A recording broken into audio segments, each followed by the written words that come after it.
Assalamualaikum warahmatullahi wabarakatuh. Perkenalkan, nama saya Mariska Amalia, NIM 10519014. Di sini saya akan menjelaskan tentang sejarah hukum Islam pada masa Khulafaur Rasyidin. Sejarah hukum Islam pada masa Khulafaur Rasyidin secara periode terbagi menjadi 4, yaitu periode Abu Bakar As-Siddiq, periode Umar bin Khattab, periode Utsman bin Affan, dan periode Ali bin Abi Thalib. Pada masa ini adalah bahwa meskipun disebut periode Khulafaur Rasyidin, namun dalam praktisnya para mujtahid hukum bukan hanya para Amirul Mukminin yang 4 ini saja, akan tetapi seluruh kirabat sahabat yang hidup pada masa ini juga sering berijtihad terhadap semua permasalahan yang dirasa aktual dan dibutuhkan di antara umat Islam.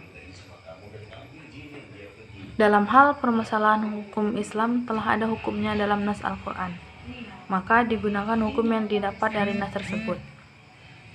Dan bila hukum permasalahan itu tidak ditemukan dalam Al-Quran, maka mereka akan mencari hukum tersebut dalam hadis. Namun karena hadis masih belum dibukukan, maka sering terjadi perbedaan pendapat antara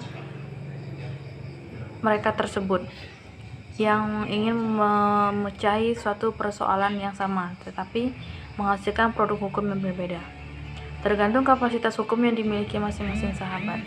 Untuk menghadapi masalah ini, para sahabat seringkali berdiskusi untuk saling bertukar wawasan tentang hadis yang mereka hafal. Dan bila mereka tidak dapat menemukan hukumnya di dalam Al-Quran dan hadis, maka mereka beristihad dengan menggunakan royu mereka sendiri-sendiri.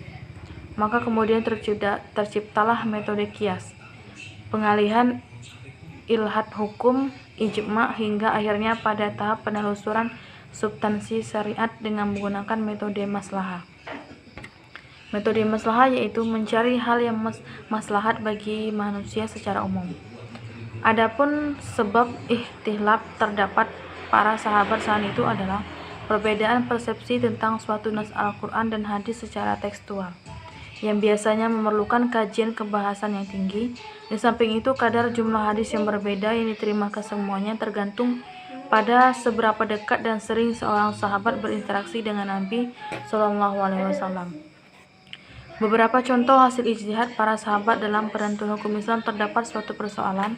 Contohnya pembukuan Al-Quran dalam satu mushaf oleh Abu Bakar, karena dalam kekhawatirannya akan hilangnya Al-Quran dengan hilangnya para syuhada yang hafal Al-Quran. Contoh lain, penulisan Al-Quran dalam satu huruf atau qiraah untuk menyeragamkannya bacaan Al-Quran secara menyeluruh bagi umat Islam yang pada saat itu semakin luas wilayahnya. Contoh lain, penulisan Al-Quran dalam satu huruf atau qiraah untuk menyeragamkannya bacaan Al-Quran secara menyeluruh bagi umat Islam yang pada saat itu semakin luas wilayahnya. Sekian dari saya. Materi selanjutnya akan disampaikan oleh saudara Fikri. Assalamualaikum warahmatullahi wabarakatuh. Saya Fikri, NIM 1051901123. Di sini saya kelompok 11.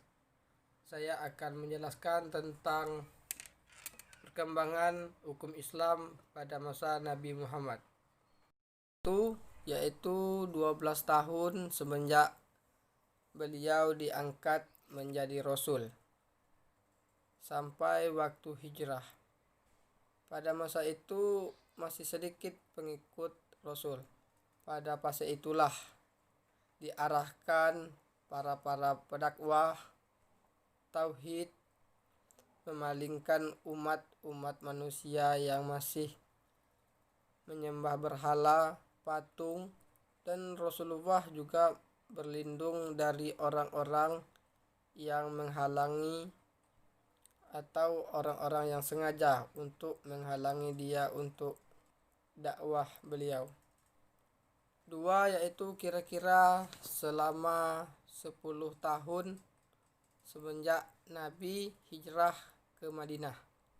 Dakwah Rasulullah lebih lancar daripada waktu Rasulullah di Mekah, karena pengikut Rasulullah sudah mencukupi, dibilang banyak gitu.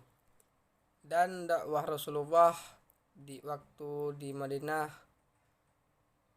yaitu lebih lancar daripada waktu di Mekah. Waktu di Mekah itu masyarakat atau orang-orang Mekah masih sedikit yang muslim dan masih banyak yang menyembah patung atau berhala. Sedangkan di Madinah udah banyak orang-orang muslim, jadi udah bisa lancar untuk berdakwah. Oleh karena itu turun ayat-ayat Al-Quran yang mengandung hukum-hukum Islam.